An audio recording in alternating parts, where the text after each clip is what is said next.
See if they can rebuff the approach here, the advance from D plus Kia on this south side of their hold. It's a really difficult situation for them. I think ideally what they'd be looking for, especially with this circle shift, is to regroup up towards this north side of this stage. But with Effect going down to a nade from Osal, there's just no way you can extract from this. Another nade over towards the top, and Matic, yeah, okay, he is going to get out of there, trying to give Effect a passage out, but Team Spirit are just going to play on with 3. I think it's the smartest they could have been in that specific spot just then, because D plus Kia, they're going to be drawn in to go for that flush, right? So less attention given to the retreating player, instead of both of them falling back at the same time, but still far from ideal for Team Spirit to lose a player at this stage. They held a lot of area, right? I mean, they tried to hold maybe too much, let's say. I think always holding onside that rock is very, very difficult anyway. You need to have a very quick response time. I think Effect maybe got a little bit too aggressive. In the meantime, Incilio, this is the fight we were talking about earlier. They would have to push through DRX at some point. Right now, the fight's not going terribly badly for them. Redlick does hit the deck, who has been a pretty phenomenal player for them. And now they have to hit one of these nades. They need to get a second knock or a re-knock on side so they can invest time into getting Redlick back up again. Oh, is that third party? It is. It's D plus Kia coming in from the west side, and DRX are forced over the hilltop to tumble on down. You've got Kaixei still on the grass, looking to try and snake this one out, but I think he's waited too long to strike. Finally stands up, but it will get put down almost immediately. And Cilio looking to repair now, but D plus Kia bear down upon them. 2 of them down, 2 of them right by the rock. A single nade could be all they need. And over the top, Fabian launches into the fight. Westron is already down and flushed as well. It's all up to Fash for Incilio on the south edge, trying to keep his team alive, but there's 4 players to deal with. First, handled. Second, up to bat, low HP, looking for the reses.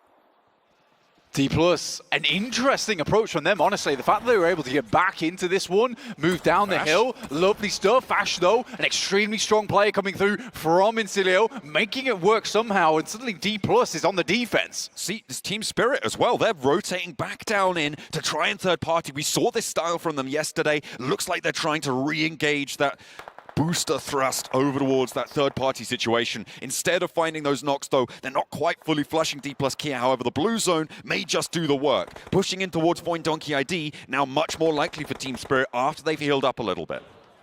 I don't think that went at all how D+ expected it to, right? You know, they're already down to a few players alive, which is unfortunate. Just Osal has to continue going forward. Incilio is cut out. I think it was the right decision, the right call to make, especially on Sandhawk, to try and pick up as many points as possible. Unfortunately for D+, Incilio is just a little bit hard to handle. RCB sent Silas out as a scout. This is very typical Silas behavior. He just goes and does his own thing. RCB is like, sure, boss, you do what you need to do.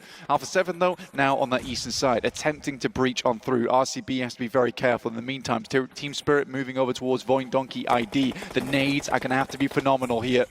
Need to try and find an opening knock, but they're not quite getting the full damage through. A lot of damage sent back towards Void Donkey ID on the inside. They're playing with 2 players on this shack. There's also Kitsune to worry about. That third party, that high ground off-angle you see behind that tree, forcing Void Donkey to wait for the breach to come on through. They failed to find the nades just yet. Potato's cooking up another one, but Nomi doesn't want to wait for the nade to explode there. Tries to go for the trade, but it doesn't work out well. Thundertalk now moving in from that north side, and Kitsune is under a lot of threat now, a lot of pressure. Will be the last to stand and will fall down. Thundertalk can take that western side. Yeah, Osal actually had a little bit of an impact in that fight, taking down Matic on that sideline. Again, I think this is one of the positions where you need Molotovs, you need nades remaining to make that push here. And I think for Team Spirit, they assumed from the spot that they had, they wouldn't really need those going into the future. And now D+ will be alone with Osal on that southeast side. But Thundertalk did a great job. I actually enjoyed the fact that AJ split out over towards that northeast side of the peak in, was like, this is really not free for us. I think we're better off trying to take on these teams that are down on that south side who have been fighting for a very, very long time. RCB, though, with that central position, we move off from Paradise Resort, and suddenly Influence Rage have to play the game. They have to move from Paradise Resort. They've sent Lil Boy out as a scout down south, because he's on the high ground ridgeline, and they do have a lot of power to play from that area. Thundertalk will contest them for it, potentially looking to try and push through there, but Influence Rage still have the angles. They drag down one from the backlines as well. King has been knocked. So a little bit harder to play with. Alpha 7 approaching from this northeast side in the meantime, and RCB may be a little bit too wide on their split, a little bit too bold here. Sara looks to try and control, but not going to stop the flush from coming through either way, and that leaves only Influence Rage, the 4-player team, as the west side and the south starts to resolve. Nades pouring on through over towards Alpha 7. They take a couple of knocks.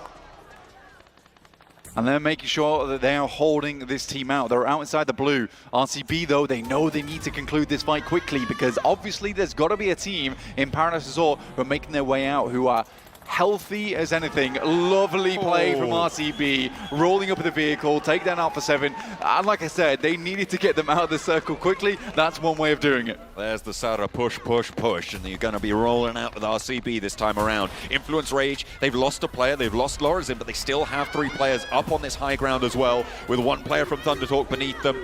Ching trying to give him a fancy feet, the roll around, trying to wrap it on up, but with the last player to stand, the nade at his feet will send him skyward, and it is now 3v3. Is actually maybe 2v2. RCB lose 1. Sara did go down, and now Silas and Loxy trapped on the inside. The circle closes dead center on this.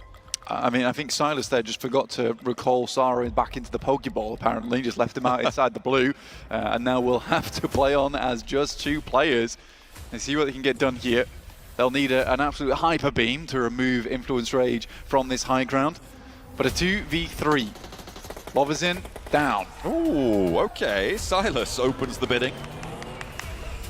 1 knock found towards that high ground. That gives them a little bit of breathing room. Loxy breaks out to a trade, and Lil Boy spotted as well. Silas standing tall for RCB from beneath. Finds the 3rd as well.